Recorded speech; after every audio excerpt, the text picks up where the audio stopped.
Good evening. മാറ്റിനി ഫ്രീബിനാലേക്ക് എല്ലാവർക്കും സ്വാഗതം. അതുപോലെ ചൊവ്വാഴ്ച നമ്മൾ കഥയിലുമുണ്ട് ഒരു കാര്യം. സ്റ്റോറി തെറാപ്പിയുടെ പല കഥകൾ കേട്ട് അതിൻ്റെ മൂല്യങ്ങളെ നമ്മുടെ ജീവിതത്തിലേക്ക് ചേർത്ത് വയ്ക്കാറുണ്ട്. അപ്പം ഇന്ന് നമുക്ക് വേണ്ടി കഥ പറയുന്നത് ലഹനാൻ സാറാണ്. കഥയുടെ രാജകുമാരൻ എന്ന് പറയുന്ന വൈക്കം മുഹമ്മദ് ബഷീറിന്റെ കഥയുമായി ചേർത്ത്, ജീവിതവുമായി ചേർത്തൊക്കെ വെച്ചായിരിക്കും ലഹനാൻ സാർ നമ്മോട് സംസാരിക്കുന്നത്. സോ നമുക്ക് എല്ലാവർക്കും ലഹനാൻ സാറിനെ കേൾക്കാം. ലഹനാൻ സാർ, യു ആർ വെൽക്കം. വളരെ സന്തോഷം സർ. ഇന്ന് വൈക്കം മുഹമ്മദ് ബഷീർ, നമ്മുടെ സ്വന്തം ബേപ്പൂർ സുൽത്താൻ, അദ്ദേഹത്തിനെ കുറിച്ച് കുറച്ച് കാര്യങ്ങൾ പറഞ്ഞുകൊണ്ട് മാറ്റ്നി ഫ്രീ വെബിനാർ എന്ന ഈ വേദി അഭിമാനപൂർവം അദ്ദേഹത്തെ അനുസ്മരിക്കുകയാണ്, അദ്ദേഹത്തിന് ആദരാഞ്ജലികൾ അർപ്പിക്കുകയാണ്. ഈ മലയാളിയുടെ സ്വകാര്യ അഹങ്കാരമാണ് അദ്ദേഹം എന്നാണ് പറയുന്നത്. സാഹിത്യ നഭോമണ്ഡലത്തിൽ അദ്ദേഹം ഒരു വെള്ളി നക്ഷത്രമായി ഇന്നും തിളങ്ങിക്കൊണ്ടിരിക്കുന്നു. ഈ മലയാളി മണ്ണിൽ അദ്ദേഹം പിറന്നിട്ട് 116 വർഷങ്ങൾ കഴിഞ്ഞിരിക്കുന്നു. ഈ ഭൂമിയിൽ നിന്ന് അദ്ദേഹം വിട ചൊല്ലിയിട്ട് 86 വർഷവും. അദ്ദേഹം ജനിച്ചത് വൈക്കത്ത് തലയോലപ്പറമ്പിലാണ്. ജാനുവരി 19, 1908. അദ്ദേഹത്തിന്റെ മരണം ജൂലൈ 5, 1994.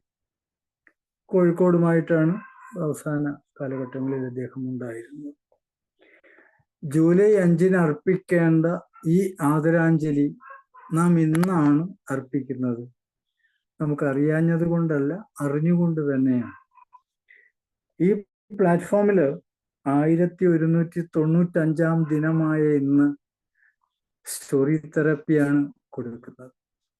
അപ്പൊ അതുമായി ബന്ധപ്പെട്ട്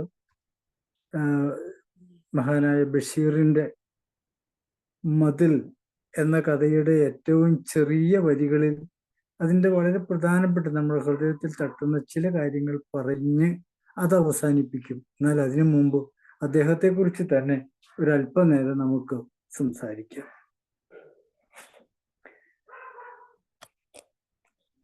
അദ്ദേഹം ഒരു സഹൃദയനായ എഴുത്തുകാരൻ മാത്രമായിരുന്നില്ല. അദ്ദേഹം ഒരു സാഹിത്യ സ്വാതന്ത്ര്യ സമര സേനാനി കൂടിയായിരുന്നു. അതിലൊക്കെ ഉപരി ഒരു പച്ച മനുഷ്യനായിരുന്നു അദ്ദേഹം ഒരു പച്ച മനുഷ്യനായിരുന്നു. അതാണ് പ്രധാനപ്പെട്ട കാര്യം. ഹൃദയസ്പർശിയായ ഭാഷയ്ക്ക് പേര് കേട്ടവനാണ്. സാധാരണക്കാരുടെ ജീവിതം, അവരുടെ പ്രശ്നങ്ങൾ, അവരുടെ സന്തോഷങ്ങൾ എന്നിവ വരച്ചു കാട്ടിയ ചിത്രങ്ങളാണ് അദ്ദേഹത്തിൻ്റെ എഴുത്തിൽ ഉള്ളത്. അനുകരണീയമായ ശൈലിയിൽ, അനുപമമായ മാനവഗാഥയിലൂടെ മലയാള ഭാഷയ്ക്ക് ഒരു പുതിയ ശൈലി സംഭാവന ചെയ്ത മഹാരഥനാണ് ബഷീർ. നമ്മളേറെ സ്നേഹത്തോടെ വിളിക്കുന്ന സുൽത്താൻ, ബേപ്പൂർ സുൽത്താൻ. കഥയേത്, ജീവിതമേത് എന്ന് അറിയാത്ത, തിരിച്ചറിയാൻ പറ്റാത്ത രീതിയിലാണ് അദ്ദേഹത്തിൻ്റെ കഥാകഥനങ്ങൾ മുന്നോട്ട് പോയത്. അദ്ദേഹത്തിൻ്റെ കഥാപാത്രങ്ങളുടെ പേര് തന്നെ നമ്മളെ സന്തോഷിപ്പിക്കും, നമ്മളെ ചിരിപ്പിക്കും. മജീദും സുഹറയും, കേശവൻ നായരും സാറാമ്മയും പാത്തുമ്മയും, ആനവാരിയും പൊൻകുരിശും, എല്ലാം നമ്മുടെ ഹൃദയത്തിൽ തട്ടിയ കഥാപാത്രങ്ങളാണ്. അവരെ ആരെയും മറക്കാൻ നമുക്ക് കഴിയില്ല, പ്രത്യേകിച്ച് ഒരു മലയാളിക്ക്. വിദ്യാഭ്യാസ കാലം മുതൽ തന്നെ അദ്ദേഹത്തിന് സാമൂഹ്യ തിന്മകളോട് അവജ്ഞയും സദാചാര മൂല്യങ്ങളോട് ബഹുമാനവുമായിരുന്നു. അത് തന്നെയാണ് അദ്ദേഹത്തിൻ്റെ കഥകളിലൂടെ നമുക്ക് തന്നത്. സ്വാതന്ത്ര്യ സമരം കൊടുമ്പിരി കൊള്ളുന്ന സമയത്ത് ബ്രിട്ടീഷ് കരിനിയമങ്ങൾക്കെതിരെ താൻ സംസാരിച്ചു കൊണ്ടിരുന്നു. അദ്ദേഹം ഒരു സ്വതന്ത്ര സമര സേനാനിയായിരുന്നു. ഉപ്പു സത്യാഗ്രഹത്തിൽ പങ്കെടുത്തു, വൈക്കം സത്യാഗ്രഹത്തിൽ പങ്കെടുത്തു. ഉപ്പ് സത്യാഗ്രഹത്തിൽ പങ്കെടുക്കുന്നതോടുകൂടി അദ്ദേഹത്തെ അറസ്റ്റ് ചെയ്യപ്പെടുന്നു, ജയിലിൽ അടയ്ക്കപ്പെടുന്നു. പിന്നീട് ഏതാണ്ട് അവിടുന്ന് പുറത്തു വന്ന് 8 വർഷക്കാലം പ്രവാസകാല ജീവിതമായിരുന്നു അദ്ദേഹത്തിൻ്റെത്. ഈ പ്രവാസകാല ജീവിതമാണ് അദ്ദേഹത്തിന് വിവിധ തരത്തിലുള്ള മനുഷ്യരെയും ഭാഷയെയും സംസ്കാരത്തെയും ഏറ്റവും ശക്തമായ സ്നേഹത്തെയും അദ്ദേഹത്തിന് തിരിച്ചറിയാൻ കഴിഞ്ഞത്. സാധാരണ ജനങ്ങളുടെ, ഗ്രാമീണ ജനതയുടെ ഭാഷയും സംസ്കാരവും ചേർത്താണ് രചനകൾ അദ്ദേഹം നടത്തിയിരുന്നത്. അദ്ദേഹത്തിന്റെ പ്രധാനപ്പെട്ട രചനകൾ എന്ന് പറയുന്നത് ഇന്റുപ്പാപ്പക്ക് ഒരു ആന ഉണ്ടായിരുന്നു, ബാല്യകാല സഖി, പ്രേമലേഖനം, പാത്തുമ്മാട് ആട്, മതിലുകൾ, സ്ഥലത്തെ പ്രധാന ദിവ്യൻ, മുച്ചൂറ്റി കളിക്കാരന്റെ മകൾ, അങ്ങനെ നീണ്ടു പോകുന്നു. നോവൽ മാത്രമല്ല, നാടകവും മറ്റും അദ്ദേഹം എഴുതിയിരുന്നു. പല കൃതികളും ലോകഭാഷകളിലേക്ക് വിവർത്തനം ചെയ്തിട്ടുണ്ട്. വിവർത്തകർ അന്ന് അനുഭവിച്ച, വിദേശ വിവർത്തകർ അനുഭവിച്ച ബുദ്ധിമുട്ട് അദ്ദേഹത്തിന്റെ നാടൻ ഭാഷയാണ്. ചില അക്ഷരങ്ങൾ, ആ സൗണ്ട്സ്, അത് അവർക്ക് വിവർത്തനം ചെയ്യാൻ കഴിഞ്ഞില്ല. പദാനുപദം വിവർത്തനം ചെയ്യാൻ കഴിയാത്ത ഒരവസ്ഥയായിരുന്നു അത്. ഈ മഹാനുഭാവന് കേന്ദ്ര സർക്കാർ 1970 പത്മശ്രീ നൽകി ആദരിക്കുകയുണ്ടായി. വീണ്ടും കേരള സാഹിത്യ അക്കാദമിയുടെ അവാർഡ് ഫെലോഷിപ്പ് അദ്ദേഹത്തിന് കൊടുത്തു. 92 ലളിതാംബിക അന്തർജനം അവാർഡ്, 93 മുട്ടത്തുവർക്കി അവാർഡ്, 93 തന്നെ വള്ളത്തോൾ പുരസ്കാരവും അദ്ദേഹത്തിന് ലഭിച്ചു. അദ്ദേഹത്തെക്കുറിച്ച് മാത്രം പറഞ്ഞു പോരല്ലോ, ഒരു വാക്ക്. അദ്ദേഹത്തിന്റെ സഹധർമ്മിണി ഫാബി ബഷീർ, 2 മക്കളും അദ്ദേഹത്തിനുണ്ടായിരുന്നു. നമ്മൾ അദ്ദേഹത്തിന്റെ പരിചയം നമ്മൾ പുതുക്കി, അതുപോലെ തന്നെ അദ്ദേഹത്തിന്റെ ആദരാഞ്ജലികൾ അർപ്പിച്ചു. ഇനി അദ്ദേഹത്തിന്റെ ഒരു കുഞ്ഞു നോവലിന്റെ ഏറ്റവും കുഞ്ഞു വെർഷൻ ഞാൻ ആദ്യം പറയുന്നു. മതിലുകളെ കുറിച്ചാണ്. അവിടെ മറ്റ് നോവലുകളിൽ നിന്നൊക്കെ വ്യത്യസ്തമായ വളരെ പ്രസക്തമായൊരു നോവലാണ് ഇത്.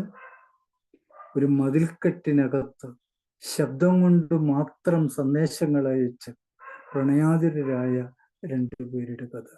അതിലെ നായകൻ ബഷീർ തന്നെയായിരുന്നു. നമുക്ക് കഥയിലേക്ക് പതുക്കെ നീങ്ങാം.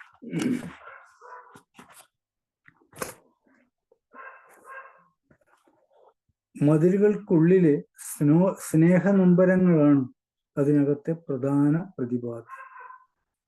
ജയിൽ ബഷീറിന് അനുഭവങ്ങളുടെ അക്ഷയഖനിയായിരുന്നു. പ്രതികളിൽ പലരും രാഷ്ട്രീയ തടവുകാർ. അതോടൊപ്പം തന്നെ എല്ലാ തിന്മയുടെ പ്രതിനിധികളും ഉണ്ടായിരുന്നു.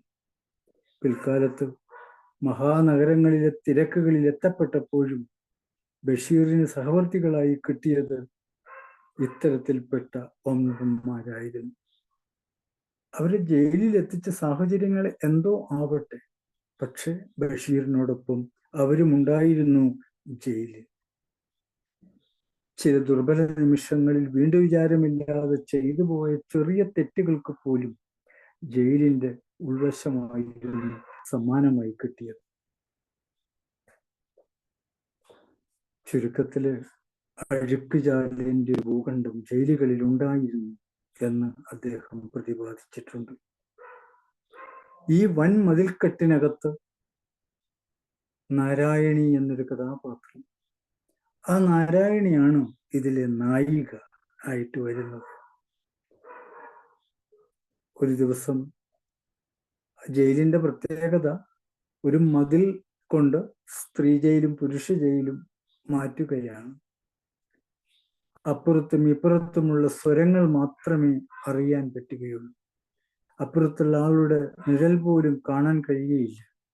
പക്ഷെ ഇവിടെ നാരായണി ഒരു ദിവസം ഒരു പുരുഷന്റെ ഘനമുള്ള ഒരു ചൂളം വിളി കേൾക്കുകയാണ്. അത് പുരുഷ സെല്ലിൽ നിന്നായിരുന്നു. അതാണ് യാഥാർത്ഥ്യം. അവൾ ആകാംക്ഷയോടെ ചോദിച്ചു, ആരത്? പ്രതീക്ഷയോടെ ഇപ്പുറത്തുനിന്ന് മറുപടി കൊടുത്തു, ഞാനത്. ചോദ്യത്തിനും ഉത്തരത്തിനും ഇടയിൽ അശാന്തിയുടെ മതിലുകൾ ക്രമേണ ഇടിഞ്ഞു വീഴുന്നതായി തോന്നിത്തുടങ്ങി. ഹൃദയബന്ധം ആർദ്രതയോടുകൂടി പ്രകടിപ്പിച്ചു തുടങ്ങി. നാരായണിക്കുള്ള സ്നേഹബിംബമായി ഒരിക്കലൊരു പനിനീർപ്പൂവ് മതിലിന്റെ വെളിയിലേക്ക് പൊക്കത്തിൽ നായകൻ എറിഞ്ഞു കൊടുക്കുകയാണ്. അതിന്റെ നിർമ്മലതയിൽ നൊമ്പരപ്പെടുന്ന രണ്ട് മനസ്സുകളുടെ സന്ദേശമായിരുന്നു ആ പൂവിലുള്ളത്. വനിതാ ജയിലിന്റെ ഉള്ളിൽ നിന്നും എന്തോ എന്ന ഒരു ശബ്ദത്തിനായി നായകൻ കൊതിച്ചുകൊണ്ടേയിരുന്നു. പിന്നെ കാര്യമായി ശബ്ദങ്ങളൊന്നും കേട്ടിരുന്നില്ല. പിന്നീട് ഓരോ പ്രഭാതത്തിനും അർത്ഥങ്ങൾ വെച്ചു തുടങ്ങി. ഒരിക്കൽ അവൾ പറഞ്ഞു, ഞാൻ പൂക്കളെല്ലാം നുള്ളി എടുത്തു വെക്കാൻ പോവുകയാണ്. ഇപ്പുറത്തു നിന്നുള്ള ചോദ്യമാണ്, എവിടാ? മുടിക്കെട്ടിലോ? ചോദ്യം ആവർത്തിച്ചു, എവിടാ? മുടിക്കെട്ടിലോ? ഉത്തരമായി ഒരു ചെറിയ നിശബ്ദതയ്ക്ക് ശേഷം, അല്ല. വീണ്ടും നിശബ്ദത. പിന്നെ, എൻ്റെ ഹൃദയത്തിനുള്ളിൽ. തരളിതമായൊരു ശബ്ദമായിരുന്നു അത്. അല്പം കൂടി കഴിഞ്ഞപ്പോൾ പറഞ്ഞു, എൻ്റെ ബ്ലൗസിനുള്ളിൽ ഞാനത് സുരക്ഷിതമായി വെച്ചിട്ടുണ്ട്. നാരായണിയുടെ ശബ്ദത്തിനൊരു വിറയലുണ്ടായിരുന്നു. നായകൻ ഇവിടെ നിന്ന് പറയുകയാണ്, അതിൽ എൻ്റെ ചുംബനങ്ങളുണ്ട്. 1,000 ചുംബനങ്ങൾ അത് നിനക്കുള്ളതാണ്. ഞാൻ മതിലിൽ ചാരി നിന്നു. ഞാൻ മതിലിനെ പതുക്കെ പതുക്കെ തലോടി. നായകൻ പലപ്പോഴും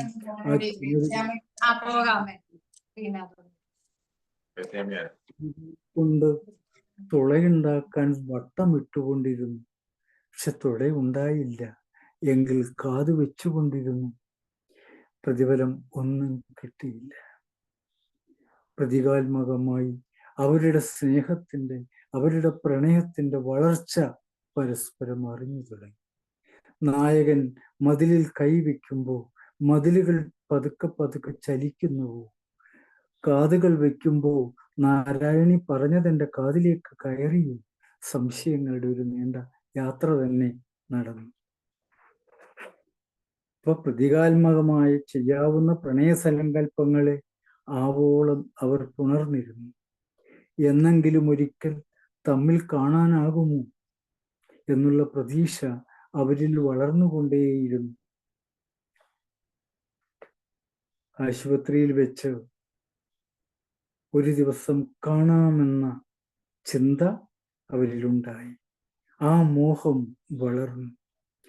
ആ സന്തോഷത്തോടുകൂടി നാരായണി പറഞ്ഞു, നമുക്ക് നേരിൽ കാണാൻ ഒരവസരമുണ്ട്. ഈ മതിലിന്റെ വടക്കേ അറ്റത്ത് ഒരു കുഞ്ഞ് ആശുപത്രിയുണ്ട്. അവിടെ വെച്ച് നമുക്ക് കാണാം. അവിടെ വെച്ച് നമുക്ക് കാണാം. രണ്ടുപേരിലും ഉണ്ടാക്കിയ രോമാഞ്ചത്തിന് അതിലുണ്ടായിരുന്നില്ല. അവസാനം നാരായണി പറഞ്ഞു നിർത്തിയത്, അവിടെ വെച്ച് നമുക്ക് കാണാം. പാരമ്പര്യത്തിന്റെ നൈരാശ്യവും വേദനയും ഇരുവർക്കുമായി പങ്കുവെച്ചുകൊണ്ട് മതിലുകൾ അങ്ങനെ ഉയർന്നു നിൽക്കും. അസ്വസ്ഥനായ മനുഷ്യന്റെ മനസ്സുകളാണ് ആ മതിലുകൾ. അവിടെ ജാതിയുടെയും മതത്തിൻ്റെയും വർണ്ണത്തിൻ്റെയും ലിംഗത്തിൻ്റെയും ഒക്കെ വൈവിധ്യങ്ങളുടെ പേരിൽ അവന്റെ മുൻപിൽ ഉയർന്നു നിന്നത് ഈ മതിലായിരുന്നു. ഉയർത്തിക്കെട്ടിയ മതില്. നാം വേലിത്തുമ്പുകൾ വെച്ച് വേലി കെട്ടി മതിലാക്കുന്നു. ബെർലിൻ മതിലുകൾ വരെ മനുഷ്യന്റെ മുൻപിൽ മനുഷ്യനെ അടച്ചു കെട്ടിയതായിരുന്നു. കഥയുടെ അവസാന ഭാഗത്തേക്ക് വരുന്നതിന് 1 മിനിറ്റ് മുമ്പ് അടൂർ ഗോപാലകൃഷ്ണൻ എന്ന പ്രശസ്തനായ സിനിമാ സംവിധായകൻ ഇതേ പേരിൽ തന്നെ ഒരു സിനിമ ഇറക്കി. അത് കേരളീയർ, മലയാളികൾ 2 കൈയും നീട്ടി സ്വീകരിച്ചു. നോക്കൂ, പ്രണയത്തിന് ആധാരമായത് ശബ്ദം മാത്രമായിരുന്നു. ആ സിനിമയിൽ ആ ശബ്ദം നൽകിയത് KPSC ലളിതയായിരുന്നു. നമ്മുടെ എല്ലാം പ്രിയപ്പെട്ട ചേച്ചി KPSC ലളിത.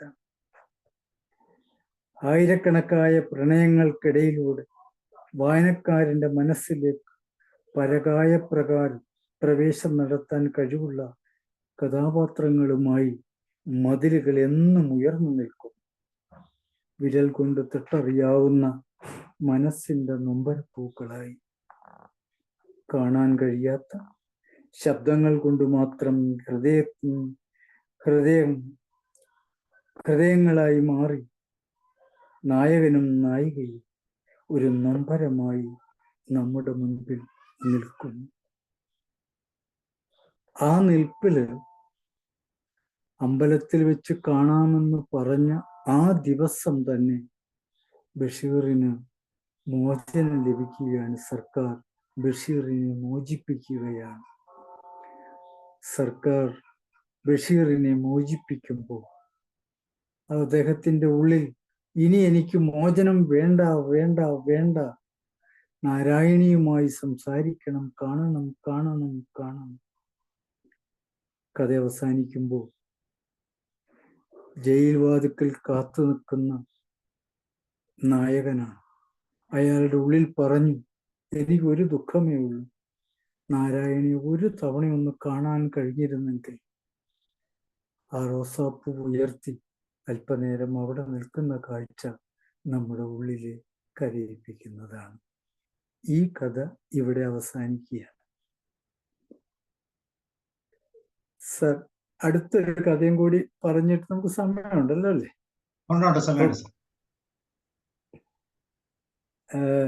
രണ്ടാമത്തെ കഥ, അത് ആരാണ് എഴുതിയതെന്നോ എഴുതിയതെന്നോ ഒന്നും എനിക്കറിയില്ല. എന്തായാലും ആ എഴുതിയ ആളോട് ഒരു നമസ്തേ, ഒരു അനുവാദം ഈ മനസ്സിൽ ചോദിച്ചുകൊണ്ടാണ്. അല്ല, ഞാൻ എഴുതിയ കഥ അടുത്ത ഇതിൽ വരും. സാർ, ഞാൻ തുടങ്ങിക്കോട്ടെ? രണ്ടാമത്തെ കഥയുടെ പേര് ഹൃദയം കൊണ്ട് കേൾക്കുമ്പോൾ. തലക്കെട്ട് ഹൃദയം കൊണ്ട് കേൾക്കുമ്പോൾ. കഥ തുടങ്ങട്ടെ. ഇന്നത്തെ ക്ലിനിക്കിലെ ജോലികൾ പൂർത്തിയാക്കി കസേരയിൽ നിന്ന് എഴുന്നേൽക്കാൻ ഭാവിക്കുമ്പോൾ ക്ലിനിക്കിന്റെ പുറകിലുള്ള വേപ്പിൻ ചില്ലയിൽ നിന്നും ഒരു കിളിയുടെ ശബ്ദം. എൻ്റെ കസേര ഞാനൊന്ന് തിരിച്ച് പുറകോട്ട് നോക്കിയപ്പോൾ കണ്ടത് ഒരു കിളി പറന്നു വരികയും അതിൻ്റെ വായിൽ ആഹാരം കൊത്തിപ്പിടിച്ചിരിക്കുകയും ചെയ്യുന്നതാണ്. വീണ്ടും ഞാൻ സൂക്ഷിച്ചു നോക്കിയപ്പോൾ അവിടെ ഒരു കിളിക്കൂടുണ്ട്. ആ കിളിക്കൂട്ടിലേക്കാണ് ആ കിളി പറന്നെത്തിയത്. കൂട്ടിനകത്തേക്ക് നോക്കി ആ കിളി വീണ്ടും അതേ ശബ്ദം പുറപ്പെടുവിച്ചു. ഞാൻ കൗതുകത്തോടെ നിശബ്ദതയിലിരുന്നു. കിളിക്കൂട്ടിൽ വന്ന കിളി തൻ്റെ കുഞ്ഞുങ്ങൾ വാ തുറന്നിരിക്കുന്ന കണ്ട് അതിലേക്ക് നിശബ്ദമായി ഒന്നിൻ്റെ വായിലേക്ക് കൊണ്ടുവന്ന ഇര ഇട്ടുകൊടുക്കുകയാണ്. വാ തുറന്നു നിന്ന ആ കിളിക്കുഞ്ഞുങ്ങളുടെ വായുടെ വശങ്ങൾ ചുമന്ന നിറത്തിലായിരുന്നു. കുഞ്ഞു ചുണ്ടുകളുമായിരുന്നു. കിളി ശരവേഗത്തിൽ ഒന്നിൻ്റെ വായിലേക്ക് ആ ഇര കൊടുത്ത് പറന്നുപോയി. അപ്പോഴേക്കും എൻ്റെ കസേര ഞാൻ തിരിച്ച് എഴുന്നേൽക്കാനുള്ള സമയമായി. വീട്ടിലേക്കുള്ള യാത്രയിലേക്ക് ഒരുങ്ങുകയായിരുന്നു. ക്ലിനിക്കിൻ്റെ വാതിക്കൽ ഒരു മുട്ട് കേട്ട് ശ്രദ്ധിച്ചു. എൻ്റെ മുന്നിലേക്ക് എത്തിയത് ഒരു ശബ്ദം. സർ, ഞാൻ അകത്തേക്ക് പോന്നോട്ടെ? യെസ്, കമിൻ, ഞാൻ പറഞ്ഞു. അപ്പോഴേക്കും എൻ്റെ മുന്നിൽ മാന്യമായി വസ്ത്രധാരണം ചെയ്ത ഒരൊത്ത മനുഷ്യൻ വന്ന് നിന്നു കഴിഞ്ഞു. അയാൾ തൻ്റെ ബാഗിൽ നിന്ന് 2 കഷ്ണം കടലാസുകൾ കയ്യിൽ പിടിച്ചിരുന്നു. എടുത്തു പിടിച്ചു. ഞാൻ പറഞ്ഞു. ആമുഖമായി അദ്ദേഹം എന്നോട് പറഞ്ഞു, സാർ കാണുമോ എന്ന സംശയത്തിലാണ് ഞാൻ വന്നത്. എന്തായാലും ഭാഗ്യം, സാർ ഇവിടെ ഉണ്ടല്ലോ. ഞാൻ അദ്ദേഹത്തെ ഇരിക്കാൻ എൻ്റെ കൈകൊണ്ട് ആംഗ്യം കാണിച്ച് ചോദിച്ചു, ഓക്കെ, പറഞ്ഞോളൂ, എന്താണ് വേണ്ടത്? അദ്ദേഹം പറഞ്ഞു, എൻ്റെ ഈ കയ്യിലുള്ള 2 കഷ്ണം പേപ്പറുകൾ 2 ഡെത്ത് സർട്ടിഫിക്കറ്റിന് വേണ്ടിയാണ് ഞാൻ വന്നത്. ഒന്ന് ഒപ്പിട്ട് തരുമോ? എനിക്ക് സംശയം. 2 സർട്ടിഫിക്കറ്റോ? ഞാൻ പതുക്കെ ചോദിച്ചു. ആരുടെയാണ്? എൻ്റെ 2 ആൺമക്കളുടേതാണ്. ഞാൻ മരണത്തീയതി പരിശോധിച്ചപ്പോൾ 2 ആളുടെയും മരണത്തീയതി വ്യത്യസ്തമാണ്. എന്നാൽ ജനനത്തീയതി ഒന്നായിരുന്നു. ആ പേപ്പർ ഒന്ന് എടുത്തു നോക്കുമ്പോൾ വീണ്ടും പുറകിൽ നിന്ന് ആ ശബ്ദം കേട്ടു. ഞാൻ തിരിഞ്ഞു നോക്കിയില്ല. പക്ഷെ എനിക്കൊരു കാര്യം മനസ്സിലായി. അമ്മക്കിളി കുഞ്ഞുക്കിളിക്ക് വീണ്ടും ആഹാരം എത്തിച്ചതാണ് എന്ന്. ഉള്ളിൽ തോന്നി അവയുടെ ഒരു കരുതൽ, ആ പക്ഷികളുടെ ഒരു കരുതൽ.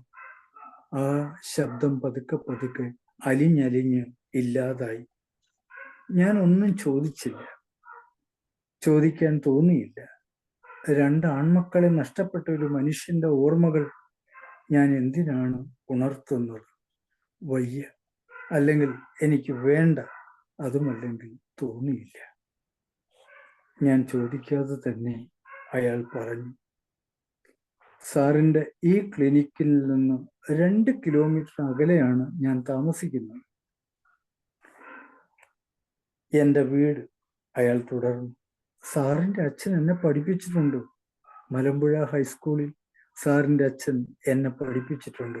അദ്ദേഹം വീണ്ടും സന്തോഷത്തോടെ പറഞ്ഞു കഴിഞ്ഞ് അയാളിൽ നിന്നൊരു കുഞ്ഞു നെടുവീർപ്പ് പുറത്തേക്ക് വരുന്നത് ഞാൻ കണ്ടു. സ്വന്തം കഥ അയാൾ സ്വയം പറയുകയാണ്. അയാൾ തുടർന്നു, ഞാൻ പാലക്കാട് എഞ്ചിനീയറിംഗ് പഠനം കഴിഞ്ഞ് ഗൾഫിൽ ജോലി സ്വീകരിച്ചു. 2 വർഷത്തിന് ശേഷം ഞാൻ വിവാഹിതനായി. എൻ്റെ ഭാര്യ ടീച്ചറാണ്. അവരും ഗൾഫിൽ തന്നോടൊപ്പം ഉണ്ടായിരുന്നു. ഞങ്ങൾക്ക് ഓമനയായ ഒരു മോൾ പിറന്നു 2 വർഷത്തിന് ശേഷം. അവൾക്ക് 6 വയസ്സായപ്പോൾ ഭാര്യയുടെ അടുത്ത പ്രസവം. ആ പ്രസവത്തില് ഇരട്ട കുട്ടികളായിരുന്നു, ഇരട്ട ആൺകുട്ടികളായിരുന്നു.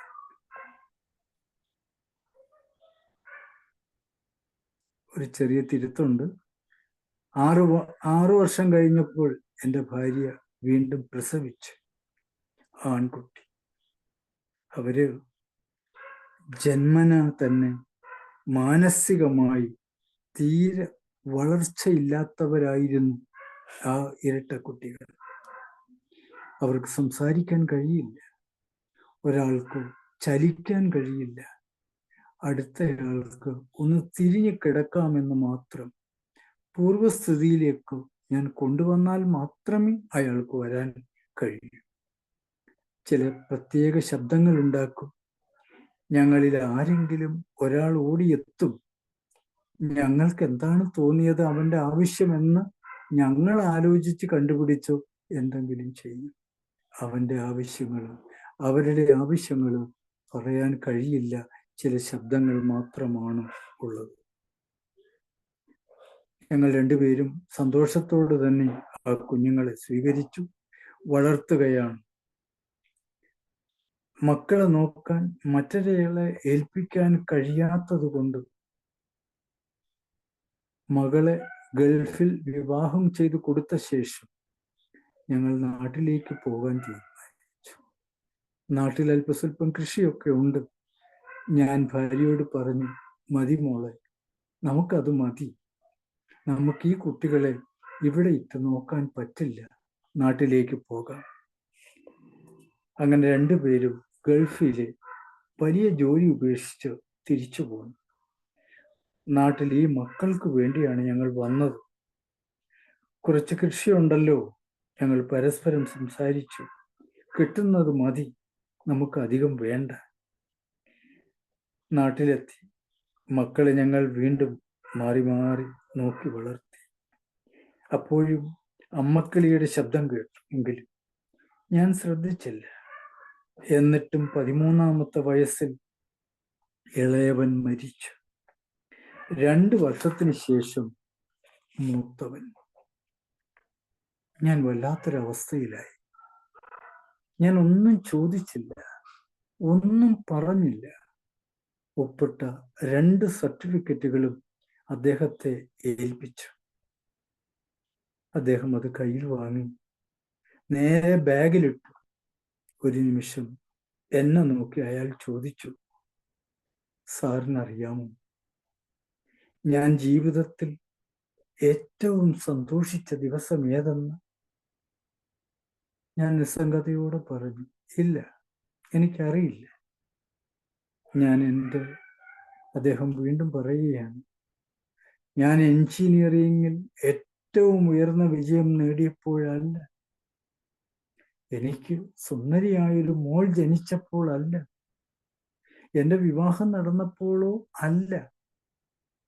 ഞാൻ വളരെ ഉദ്യോഗത്തോടു കൂടി അദ്ദേഹത്തിന്റെ മുഖത്തേക്ക് നോക്കിക്കൊണ്ടേയിരുന്നു. അദ്ദേഹത്തിന്റെ തൊണ്ട ചെറുതായൊന്ന് ഇടറിയോ എന്നെനിക്കൊരു സംശയമുണ്ടായിരുന്നു. എന്നാൽ അദ്ദേഹം പറഞ്ഞു, ബെഡിൽ നിന്ന് അനങ്ങാൻ പോലും കഴിയാതെ കിടന്ന മകന്റെ ഒരു പ്രത്യേക ശബ്ദം, അതെന്താണെന്ന് അന്ന് എനിക്ക് തിരിച്ചറിയാൻ കഴിഞ്ഞു. ആ ശബ്ദം തിരിച്ചറിഞ്ഞ ദിവസമാണ് ലോകത്തിൽ ഏറ്റവും കൂടുതൽ സന്തോഷിച്ചവൻ ഞാൻ. ഞാൻ സന്തോഷിച്ചത് ആ ദിവസമാണ്. ഡോക്ടറെ, ഞാൻ ജീവിതത്തിൽ ഏറ്റവും കൂടുതൽ സന്തോഷിച്ച ദിവസം അതായിരുന്നു. അത് വീണ്ടും അദ്ദേഹം പറഞ്ഞു. എനിക്കൊന്നും പറയാനുണ്ടായിരുന്നില്ല. അയാൾ ഒന്നും നിർത്തി. എനിക്കൊരു സങ്കടവുമില്ല ഡോക്ടറെ. ദൈവം ലോകത്തെ ഏറ്റവും ക്ഷമയും സ്നേഹവുമുള്ള മാതാപിതാക്കൾക്കാണ് ഇത്തരം കുഞ്ഞുങ്ങളെ നൽകുന്നത്. എന്നാലും എൻ്റെ ദൈവം എൻ്റെ പൊന്നുമക്കളെ ഇത്രയും കാലം വളർത്താൻ ഞങ്ങളെയാണല്ലോ ഏൽപ്പിച്ചത്. അവിടെ ഒരു സന്തോഷത്തിന്റെ മുഖം ഞാൻ കണ്ടു. എനിക്ക് സന്തോഷമായി. എനിക്ക് ആ മനുഷ്യൻ എൻ്റെ മനസ്സിൽ ആകാശത്തോളം വളരുന്നത് ഞാൻ കണ്ടു. ഞാൻ ചെറു കടുകുമണിയായി തീരുന്നതും എനിക്ക് അനുഭവപ്പെട്ടു. ഒരു കുഴപ്പവുമില്ലാത്ത 2 മക്കളെ കിട്ടിയിട്ടും പരീക്ഷയിൽ മാർക്ക് കുറഞ്ഞാൽ ദേഷ്യപ്പെടുന്ന ഞാൻ, ടെൻഷൻ അനുഭവിക്കുന്ന ഞാൻ എവിടെ? മകന്റെ ഒരു ചെറു ശബ്ദം തിരിച്ചറിഞ്ഞപ്പോൾ സന്തോഷവും ജീവിത സാഫല്യവും അനുഭവിച്ച ആ മനുഷ്യൻ എവിടെ? ഞാൻ എന്നോട് തന്നെ ചോദിച്ചു. മക്കളുടെ ചെറിയ ചെറിയ കുറ്റങ്ങളിൽ എല്ലാം നഷ്ടപ്പെട്ടു എന്ന് വിലപിക്കുന്ന മാതാപിതാക്കൾ എവിടെ? സന്തോഷത്തോടുകൂടി ഒരു ചെറിയ ശബ്ദം ആസ്വദിച്ച ആ മനുഷ്യൻ എവിടെ? മനസ്സുകൊണ്ട് ഞാൻ അദ്ദേഹത്തെ നമസ്കരിക്കുകയായിരുന്നു. ഞാൻ എന്നോട് തന്നെ ചോദിച്ചു, എത്ര കടലുകൾ നീന്തിയാണോ എൻ്റെ മനസ്സ് ഇതുപോലെ ശാന്തി തീരത്തെത്തുക? എത്ര കടലുകൾ നീന്തിയാലാണ് ഇതുപോലെ ഞാൻ ശാന്തി തീരത്തെത്തുക? നിശബ്ദമായ നിമിഷങ്ങൾ തള്ളി നീക്കി അയാൾ ചോദിച്ചു, സാറിന്റെ ഫീസ് ഞാൻ ചോദിച്ചില്ല, പറയൂ സർ. ഞാൻ ഒന്നും വേണ്ടെന്ന് കൈകൊണ്ട് വിലക്കി.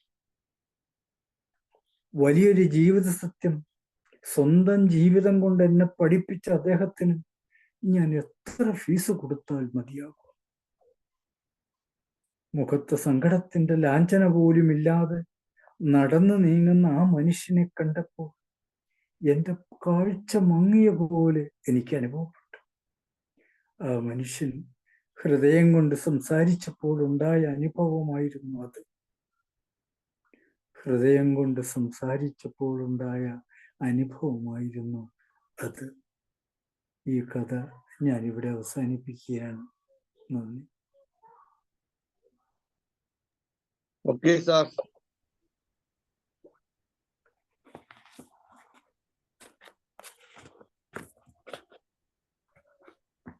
Okay sir, thank U.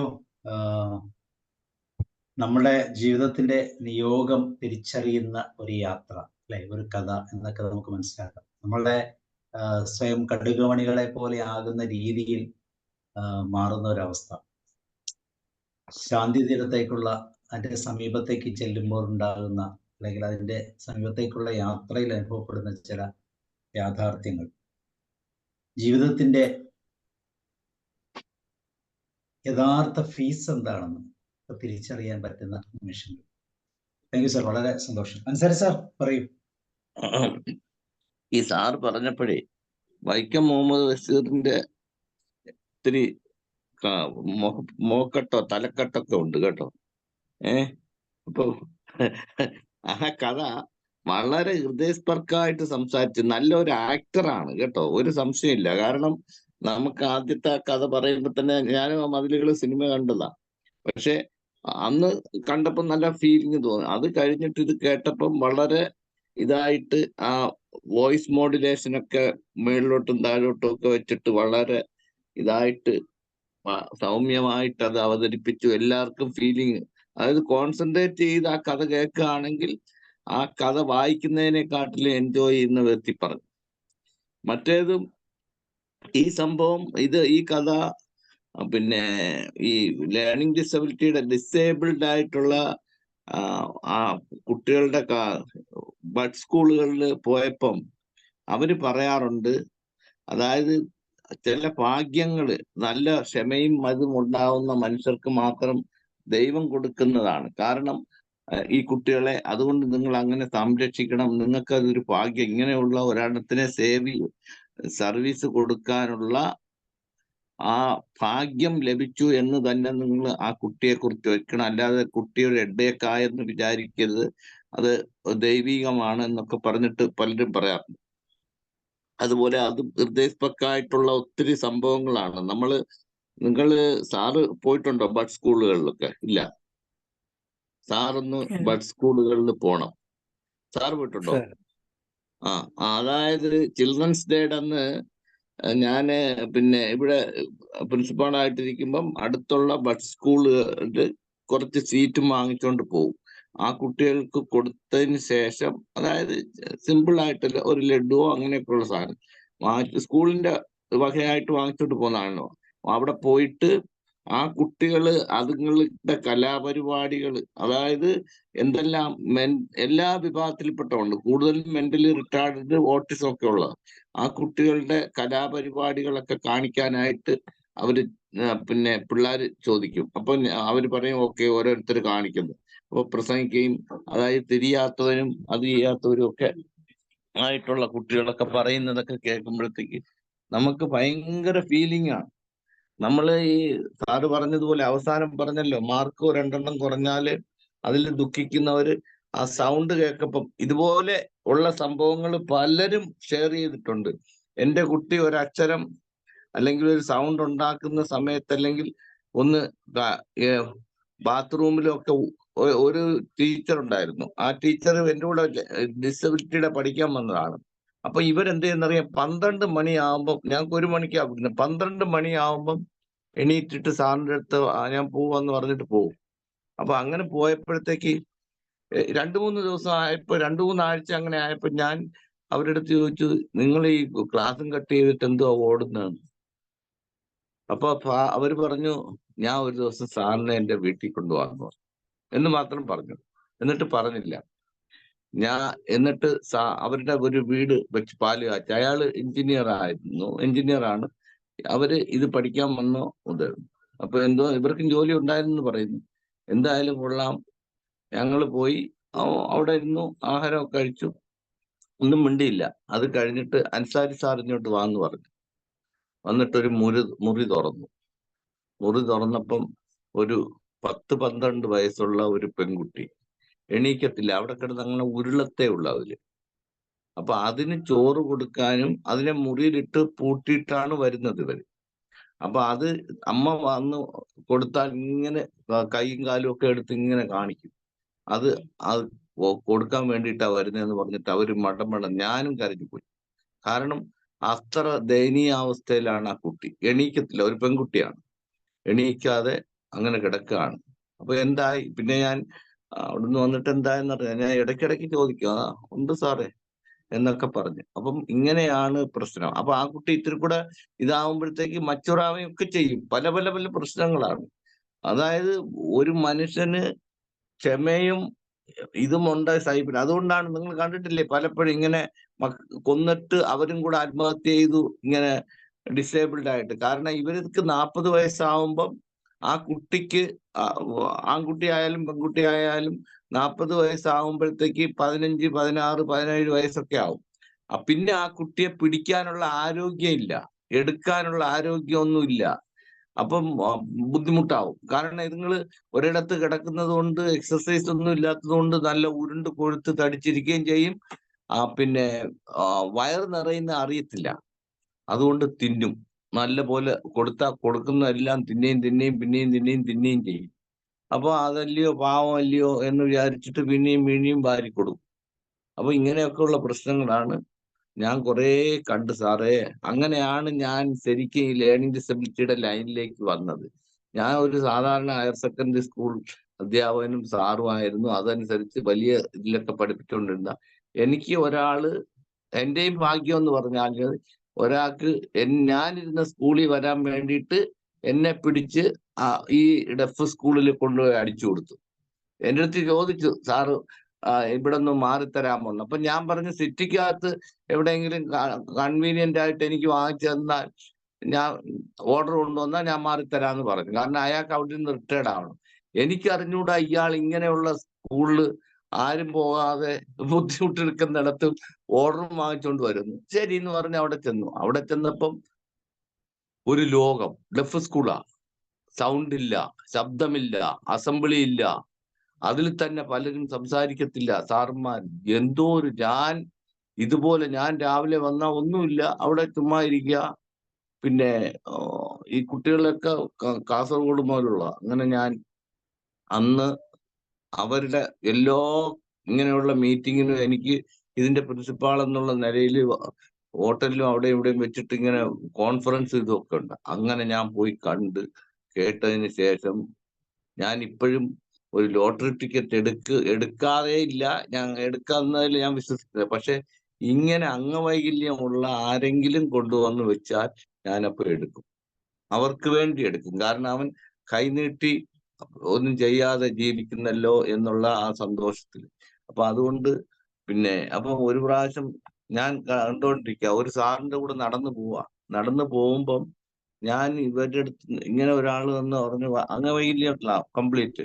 അപ്പൊ എടുത്തപ്പോ പറയാ, ഇവനൊക്കെ ഐശ്വര്യം കെട്ടവനാ സാറേ, ഇവന്റെ കയ്യിൽ നിന്ന് വാങ്ങിക്കില്ലേ സാറേ. കേട്ടോളോ, ഞാൻ എന്റെ നെഞ്ചത്ത് അപ്പോഴും കൈവച്ചു പോയി. സാറേ, നമ്മുടെ ഒന്നും മിടുക്കുകൊണ്ടല്ല നമുക്ക് നല്ല കുട്ടികളെയൊക്കെ ആരോഗ്യമുള്ളതിനെയൊക്കെ ദൈവം തന്നിട്ടുള്ളത്. അതുകൊണ്ട് സാർ ഒരിക്കലും ഇങ്ങനെ പറയരുത് സാറേ, എനിക്ക് പോലും കേട്ടപ്പോൾ വിഷമമായിപ്പോയി. ഓണേ സോറി അനുസാരിക്കുന്നു കേട്ടോ. അപ്പൊ അതുകൊണ്ട് വളരെ ഇൻഫോർമേറ്റീവ് ആയിട്ടൊന്നുള്ളതാണ്. നമുക്കെല്ലാം 2 പ്രാവശ്യം ചിന്തിക്കേണ്ടിയ ഒരു നല്ല 2 കഥകളാണ്. ആ സൗണ്ടിന്റെ കാര്യം ഇതും ഒക്കെ വളരെ കറക്റ്റ് ആയിരുന്നു. അതിൽ നല്ലത് KPSC ലളിതയുടെ സൗണ്ട് വളരെ ക്ലിയർ ആയിട്ട് വളരെ ഇതായിട്ട് കാണാമായിരുന്നു. ഇപ്പുറത്ത് മമ്മൂട്ടിയായിരുന്നു തോന്നുന്നു. പിന്നെ വളരെ ഇതായിട്ട് എനിക്കപ്പോഴെല്ലാം അത് ഓർമ്മ വന്നു. Okay, thank you. Yohannan sir വീണ്ടും ചെറുപ്പമായി വന്നുകൊണ്ടേയിരിക്കുന്നു. Thank you.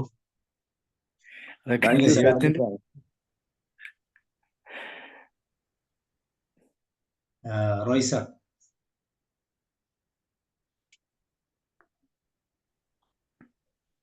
യോഹന്നാൻ സാറിന്റെ പ്രസന്റേഷൻ എന്ന് പറയുന്നത് ഇങ്ങനെ കഥ കേൾക്കുകയല്ല, ഒത്തിരി ഭാവനയിലൂടെ അത് കാണാൻ കഴിയുന്ന ഒരു സ്റ്റൈലായിരുന്നു. ഞാൻ ബഷീറിൻ്റെ മതിലുകൾ ആദ്യം കാണുന്നത് സിനിമയാണ്, പിന്നെ അത് കഴിഞ്ഞ് വായിച്ചിട്ടുമുണ്ട്. പക്ഷേ അത് സിനിമയിൽ കാണുന്നത് വായനയിൽ കാണുന്നതും തമ്മിൽ വലിയ വ്യത്യാസം തോന്നിയിട്ടുണ്ട്. കാരണം സിനിമ കണ്ടിട്ട് വായിക്കുമ്പോൾ സിനിമയുടെ ഓർമ്മ വരുന്നത് ആ കഥാപാത്രങ്ങൾ. പക്ഷേ അതിനകത്തെ ചില വാചകങ്ങളും ലാംഗ്വേജും ഒക്കെ ഉണ്ട്. അത് വളരെ ഇതായിട്ട് ആ പൂ കൊടുക്കുന്ന ഭാഗമൊക്കെ ഉണ്ട്. ആ പൂവിൻ്റെ കാര്യങ്ങളൊക്കെ ഓർമ്മയിൽ വരുന്നത്. പൂവ് ഞാൻ സൂക്ഷിച്ചു വെക്കുന്നുണ്ട്. എവിടെയാണ്?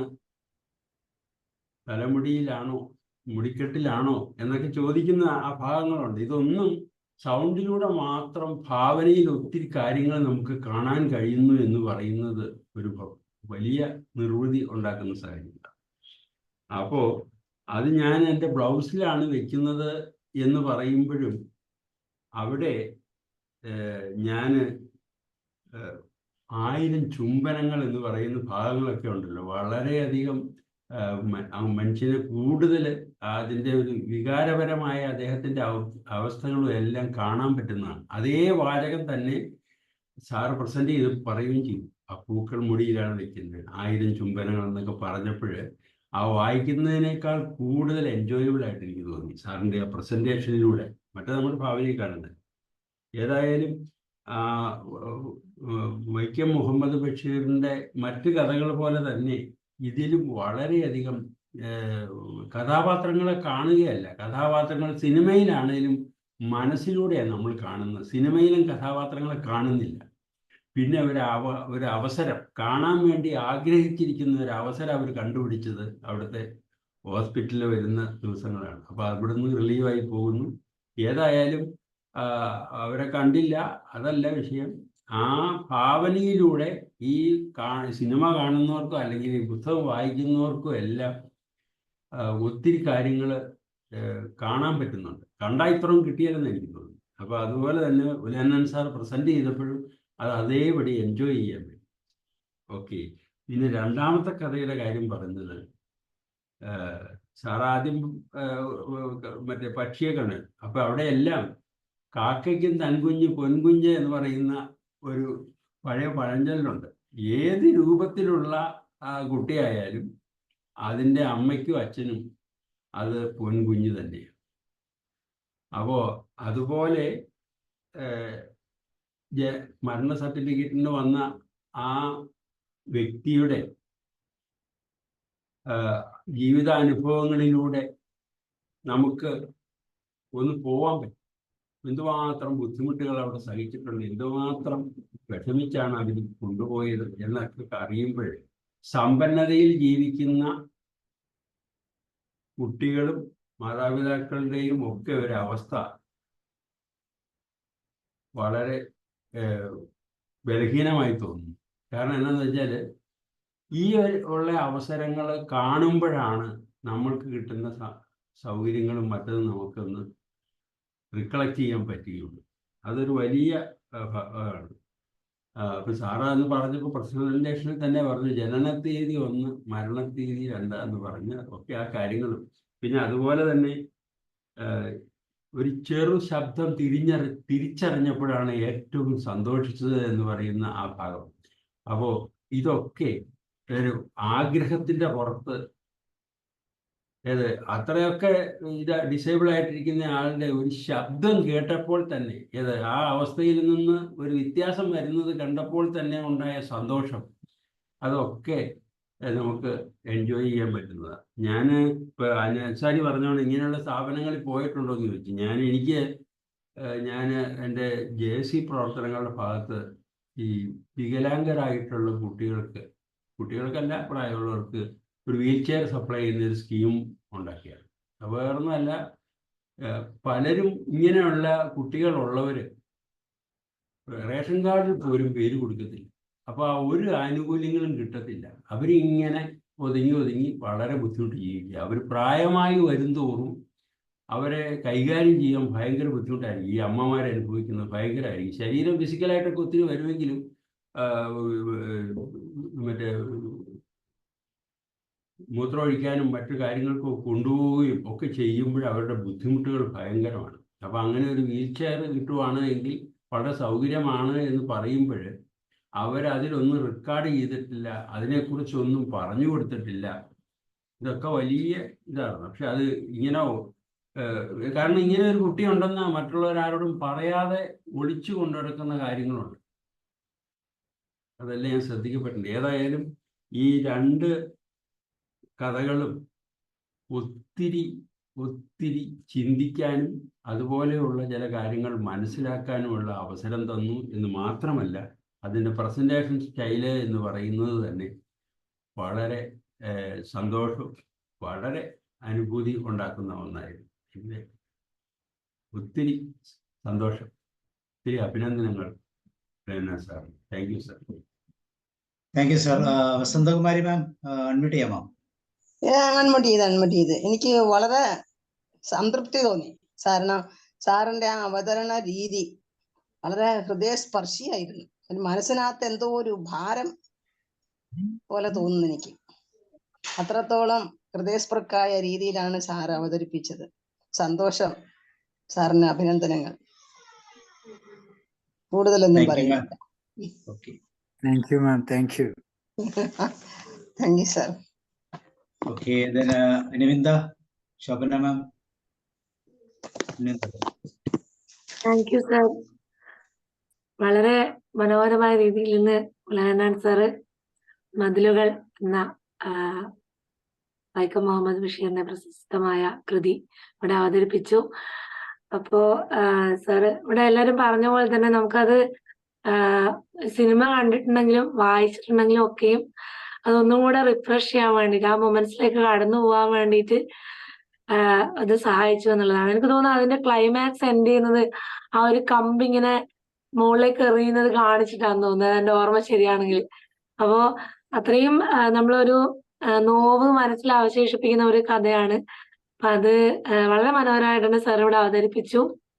അതേപോലെ തന്നെ 2ാമത്തെ കഥ, അത് നമ്മളുടെ ഉള്ളിലും അങ്ങനെ ഒരു ചിന്ത കൊണ്ടുവരാൻ പ്രാപ്തമാക്കിയ ഒരു കഥയാണെന്ന് എനിക്ക് തോന്നിയത്. അതായത് നമ്മള് എല്ലാ സൗഭാഗ്യങ്ങളോടും കൂടി, എല്ലാ ആരോഗ്യത്തോടും കൂടിയുള്ള കുട്ടികളെ വളർത്തുമ്പോഴും നമുക്ക് പരാതിയാണ്. അവര് നമ്മള് പറയുന്നത് കേൾക്കുന്നില്ല, അല്ലെങ്കിൽ നമ്മള് വിചാരിക്കുന്നതിനനുസരിച്ച് റെസ്പോണ്ട് ചെയ്യുന്നില്ല എന്നുള്ള രീതിയിൽ. പക്ഷെ അത് ഇല്ലാത്തൊരു സാഹചര്യത്തിലൂടെ കടന്നു പോകുന്നവര് സ്റ്റിൽ അവർ എന്നിട്ടും കുട്ടികളെ സ്നേഹിക്കുന്നതാണ്. അപ്പൊ അത് വളരെ ഇപ്പൊ സാർ ആരാ എഴുതിയെന്ന് അറിയില്ല എന്ന് പറഞ്ഞു, എന്നാലും വളരെ മനോഹരമായ കൃതിയായിരുന്നു അതും.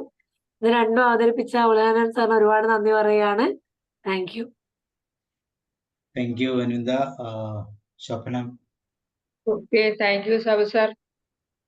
എന്താ പറയാ, ഉലഹന്നാൻ സാറ് നമ്മളെ കൂട്ടിക്കൊണ്ടുപോയത് ഒരു ഭയങ്കര 2 കഥകള്. അത് 2 നമ്മളെ എന്താ പറഞ്ഞ ഒരു സാറ് ശരിക്കും അഭിനയിക്കായിരുന്നോ, അനുഭവിക്കുകയായിരുന്നോ, കഥയിലൂടെ ജീവിക്കുകയായിരുന്നോ എന്നൊന്നും മനസ്സിലാകുന്നില്ല. അതുപോലെ അതങ്ങ് നമ്മുടെ ഹൃദയത്തിൽ കൊണ്ടു. നമ്മൾ ആദ്യത്തെ കഥയാണെങ്കിൽ, ബഷീറിന്റെ കഥയാണെങ്കിൽ ഒരു സിനിമ കണ്ടതുപോലെ തോന്നി. വളരെ കാലങ്ങൾക്ക് ശേഷം മതിലുകള്, ശബ്ദം കൊണ്ട് സന്ദേശങ്ങൾ അയച്ച ആ കാമുകന്മാരുടെ ആ മതിലുകൾക്കുള്ളിലെ പ്രേമം വളരെ ഭംഗിയായിട്ട് സാറ്, ഞാൻ ഓർക്കുക സാർ ഒരു വലിയൊരു ഫിലിം സ്റ്റാർ ആവേണ്ടതായിരുന്നു. എന്തായാലും നമ്മെ ചിന്തിപ്പിച്ച, മനസ്സിനെ പിടിച്ചു കുലുക്കിയ 2ാമത്തെ കഥ, ആ ഡിസേബിൾഡ് ആയ മക്കളുടെ അച്ഛന്റെ വ്യഥ, അത് ആ മനസ്സ് എത്രമാത്രം ഉൾക്കൊണ്ട് സാർ അത് പറഞ്ഞു. അതിൽ നിന്ന് നമുക്ക് കിട്ടിയ ആ അനുഭവം, പിന്നെ ഐഡിയ, അത് എല്ലാവർക്കും മനസ്സിൽ സൂക്ഷിക്കാൻ നമുക്ക്, പിന്നെ കുഞ്ഞുങ്ങളെയൊക്കെ കാണുമ്പോൾ അവര് നമ്മളെത്ര ഭാഗ്യവാന്മാരാണ് എന്ന ഒരു ചിന്ത നമുക്കുണ്ടാവാനും ഒക്കെ സാറിന്റെ കഥ ഒത്തിരി ഒത്തിരി നന്നായിരുന്നു. ഒരുപാട് ഇനി ഒത്തിരി നല്ല കഥകളുമായി വരട്ടെ, അതിന് കഴിയട്ടെ എന്ന പ്രാർത്ഥനയോടെ. Okay, thank you sir. Thank you ma'am. George sir. Johnson Thomas, Snehalatha ma'am. Thank you Sabu sir. Ulahannan സാറേ, അഭിനന്ദിക്കാതിരിക്കുന്നേ എങ്ങനെ? സാറേ, ഇപ്പോ തൊട്ടു മുമ്പ് പറഞ്ഞ പോലെ ഞാൻ ഇത് തന്നെ ഇങ്ങനെ ഓർക്കുമായിരുന്നു. എന്തുകൊണ്ട് നല്ല കാലത്ത് നമ്മൾക്കൊരു കലാലോകത്തേക്ക് പോകാൻ അവിടുത്തെ സർവേശ്വരൻ തീരുമാനിച്ചില്ല എന്ന് ഇപ്പൊ തോന്നിപ്പോവുക. എത്ര ഭംഗിയായിട്ട്, എത്ര നാടകീയമായ ആ അവതരണ രീതിയാ. അത് ആ വികാരം മുഴുവനും പറയുന്ന സാറും കേൾക്കുന്ന ശ്രോതാക്കൾ മുഴുവൻ അനുഭവിക്കുന്ന വിധത്തിൽ ആ ട്യൂണിങ്, ആ പിച്ചൊക്കെ മറ്റേ അൻസാരി സാറ് സൂചിപ്പിച്ചതുപോലെ അതതിന്റെ പരമാവധി ട്യൂണിങ് നടത്തി. അത്ര റിഹേഴ്സൽ നടത്തിയാൽ ഇങ്ങനെയൊക്കെ ഇത്രയും കിട്ടുമോ, അവതരിപ്പിക്കാൻ പറ്റുമോ? ഇപ്പോ അത് നന്നായി, ഗംഭീരമായിരിക്കുന്നു. പറയാതെ വയ്യ. ഇങ്ങനെ ഓരോന്ന് കേൾക്കുമ്പോഴാ നമ്മളെ ഒന്ന് തട്ടി ഉണർത്തി തോന്നുവാ, നീ എത്ര ഭാഗ്യവാനാ, നീ അങ്ങനെയൊന്നും അല്ലല്ലോ. രണ്ടാം കഥയിലെ കഥാപാത്രങ്ങൾ തന്നെ നമ്മളാരും അങ്ങനെ ആകാതിരിക്കാൻ നമ്മൾ അഡ്വാൻസ് ഒന്നും കൊടുത്തിട്ടല്ലല്ലോ. നമുക്കങ്ങനെ ലഭിക്കാതിരിക്കാനും എല്ലാം അവിടുത്തെ കൃപ തന്നെയാണ്, സംശയമില്ല. അല്ലേ? സർവേശ്വരന്റെ ആ വലിയ അനുഗ്രഹം. സാറേ, അതിഗംഭീരമായി സാറിന്റെ അവതരണം അതേ പറയാനുള്ളൂ. ആ സംഭവങ്ങൾ അല്ലെങ്കിൽ അതിലെ കഥാപാത്രങ്ങൾ അതങ്ങ് വിട്ടേക്കാം. അതങ്ങനെ ഇങ്ങനെ ഒത്തിരി കഥാപാത്രങ്ങളെ നമ്മൾ ജീവിതത്തിൽ കാണുന്നത് പോലെ കണ്ടുപോകാനേ പറ്റുള്ളൂ. അത് ഓർത്തുകൊണ്ടിരുന്ന മനസ്സിന് ഒരു സുഖം കിട്ടുന്നതല്ല. എന്തായാലും അവതരണം ഗംഭീരമായി. ഇനിയും ഇത്തരത്തിലുള്ള അവതരണങ്ങൾക്ക് സാറിന് കഴിയട്ടെ. അതിന് നല്ല പരിശ്രമം നടത്തിയെന്നുള്ളത് ഉറപ്പാണ്. സാധു സാറെ ഇടയ്ക്കിടയ്ക്ക് ഓർമ്മപ്പെടുത്തുന്നതൊക്കെ ഇടയ്ക്കിടയ്ക്ക് ഇങ്ങനെ ഉണ്ടായിരുന്നല്ലോ. അപ്പൊ അതിനുവേണ്ടി ഒത്തിരി ഹോംവർക്ക് ചെയ്തിട്ടുണ്ട്. പ്രത്യേകം അഭിനന്ദിക്കുക. Thank you sir. Okay. Thank you. Hello, thank you. പറയട്ടെ സാർ. പറയും. സാറ് ബഷീറിനെ കുറിച്ച് നല്ല ഒരു അവയർനെസ് തരുന്ന തരത്തിൽ ആദ്യം സംസാരിച്ചു. പിന്നെ ആ മതിലുകൾ വായിച്ചിട്ടുണ്ടെങ്കിലും സിനിമ കണ്ടിട്ടുണ്ടെങ്കിലും കിട്ടിയിട്ടുള്ളത് പോലിനെക്കാട്ടി നല്ല രീതിയിൽ സാറിൻ്റെ ആ ഭാവങ്ങളെല്ലാം നല്ല ഹൃദയസ്പൃക്കായി സാർ അവതരിപ്പിച്ചു. പിന്നെ രണ്ടാമത്തെ കഥയിലെ ആ അച്ഛനമ്മമാരുടെ കാര്യം, അതും അത്രയും ക്ഷമയുള്ളവരെയാണ് ദൈവം ഇത്തരം കുഞ്ഞുങ്ങളെ വളർത്താൻ ഏൽപ്പിക്കുന്നത് എന്ന് പറഞ്ഞത് വളരെ ഹൃദയസ്പൃക്കായി. അതിൽ ആ കഥയും മനസ്സിനെ ആർദ്രമാക്കുന്നു. Thank you sir. Thank you ma'am. Thank you. വേറെ ആർക്കെങ്കിലും? Nash Johnson Thomas. Okay, sir നമുക്ക് ജോൺസൺ പറയും. വളരെ നന്നായിരുന്നു സാറിന്റെ രണ്ട് കഥകളും. രണ്ടും ബ്യൂട്ടിഫുൾ, വണ്ടർഫുൾ നറേഷൻ, പ്രസന്റേഷൻ. അത് രണ്ടും ഹാർട്ട് ടച്ചിങ് ആയിരുന്നു, വളരെ ഹാർട്ട് ടച്ചിങ്. വൺ വാസ് ഒരു റൊമാൻറ്റിക് ഇമോഷൻസ് ആയിരുന്നു. അത് വളരെ നന്നായിട്ട് സാറിന് അത് അവതരിപ്പിക്കാൻ പറ്റി. രണ്ടാമത്തേത് it was more of emotional, like ഒരു പേരൻസിന് ഇങ്ങനെ ഡിസബിലിറ്റി ഉള്ള കുഞ്ഞുങ്ങൾ വരുമ്പോൾ സാധാരണ പല ഇമോഷൻസ് ആണ് വരുന്നത്. അവർ രണ്ടു കൈ കൊണ്ട് സ്വീകരിക്കുന്നവരുമുണ്ട്, അതിനെക്കുറിച്ച് വിഷമിക്കുന്നവരുമുണ്ട്. ഇവിടെ പേരന്റ്, ആ ഫാദർ പറഞ്ഞത് നമ്മളെ വളരെ ടച്ച് ചെയ്യുന്നു. അതായത് ആ ശബ്ദം തിരിച്ചറിഞ്ഞപ്പോഴാണ് അദ്ദേഹത്തിന് ഏറ്റവും സന്തോഷം തോന്നിയതെന്ന്. സാധാരണ നമ്മൾ ഇങ്ങനെയുള്ള കുട്ടികളെ കാണുമ്പോൾ വി ഹാവ് സോർട്ട് ഓഫ് ഒരു പിറ്റിയാണ് നമ്മുടെ മനസ്സിൽ വരുന്നത്, അല്ലെങ്കിൽ ചില ഒരു സോർട്ട് ഓഫ് വിഷമം, അങ്ങനെയുള്ള കാര്യങ്ങളൊക്കെ ആ പേരൻസിനെ കുറിച്ചും ആ കുഞ്ഞുങ്ങൾക്ക് അങ്ങനെ നടത്താൻ പറ്റില്ല എന്നുള്ള ഒരു വിഷമമൊക്കെയാണ് വരുന്നത്. But we don't realise the fact that ദൈവം അവർക്ക് ആ കുട്ടികളെ കൊടുത്തത്, that is a blessing for them. Like he is accepting that they are the people who can take care of creation like this of mine. അപ്പം അത് അവരുടെ ഒരു നന്മയായിട്ട് വേണം അത് കരുതാൻ. ആൻഡ് ഓൾസോ മറ്റുള്ളവർ whenever നമ്മൾ അങ്ങനെയുള്ള കുട്ടികളെ കാണുമ്പോൾ നമുക്ക് കിട്ടിയ ആ ഭാഗ്യം, നമ്മൾ പല കാര്യങ്ങളും we take it for granted. Pregnant ആവുന്നു, എല്ലാം ഓക്കെ ആണെന്നുള്ളതിൽ നിന്ന് ഗ്രാൻറ്റഡ് ആയിട്ട് എടുക്കുകയാണ്. We never think of anything, ഇങ്ങനെയുള്ള കാര്യങ്ങൾ നമ്മൾ ചിന്തിക്കാറേ ഇല്ല. എല്ലാം ദൈവം നന്നായിട്ട് ചെയ്യുന്നുള്ള ഒരു ഇതാണ് ചെയ്യുന്നത്. But when it is happening other way, ആ സമയത്താണ് നമ്മൾ we start thinking about why, എന്തുകൊണ്ടാണെന്നുള്ളത്. അപ്പൊ എന്തായാലും ഈ അവതരണം വളരെ നല്ലായിരുന്നു. Sir very talented in telling story. എന്തായാലും ഞാനിതിൽ പാർട്ടിസിപ്പേറ്റ് ചെയ്തതിൽ എനിക്ക് വളരെ സന്തോഷമുണ്ട്. എൻ്റെ ഒരു ഫ്രണ്ടിന്റെ കാര്യം ഞാൻ ആലോചിക്കുകയായിരുന്നു ഈ റീസെന്റ് ആയിട്ട്. He was looking for a admission for his son ഗ്രാജുവേഷന്. അപ്പോൾ ഇന്ത്യയിലെ ഏറ്റവും ബെസ്റ്റ് കോളേജ് കിട്ടണം എന്നാണ് പുള്ളിയുടെ ആഗ്രഹം. അത് സെന്റ് സ്റ്റീഫൻസ് ഡൽഹിയിലാണ് ട്രൈ ചെയ്തുകൊണ്ടിരുന്നത്. പക്ഷേ ഈ CUT-യുടെ റിസൾട്ട് നാളെ വരുള്ളൂ. പക്ഷേ പുള്ളി കിട്ടിയത് സെന്റ് സേവിയേഴ്സ് ബോംബെയിലാണ്. ഈ സെന്റ് സേവിയേഴ്സ് ബോംബെ കിട്ടിയിട്ട് പുള്ളിക്ക് ഹാപ്പി അല്ല, പുള്ളി വളരെ വിഷമിച്ച് നടക്കുക. അങ്ങനെയുള്ള ചില ആൾക്കാരാണുള്ളത് മിക്കവാറും. അതായത് വി വാണ്ട് ദ ബെസ്റ്റ്. അതേസമയം when we have children like this, we are not thinking that God has already blessed us with blessings. ആ ഒരു ചിന്തയ്ക്കാണ് എൻ്റെ മനസ്സിലൂടെ പോയത്. We don't understand what blessings we are enjoying when we think about what God has given us. ഇത് നമ്മളെ ചിന്തിപ്പിക്കുന്ന കാര്യം. സാറിന് I am very thankful to learn sir for the wonderful stories that narrated. Thank you so much. തീർച്ചയായും. Okay, ഇനി Johnson സാറിന് ഇതുപോലെ കഥകൾ പറയാം. സ്നേഹൃതമാം കഥ റെഡിയാകുമ്പോൾ പറയണം കേട്ടോ. എനിക്ക് അത്ര ടാലന്റ് ഒന്നും ഇല്ല.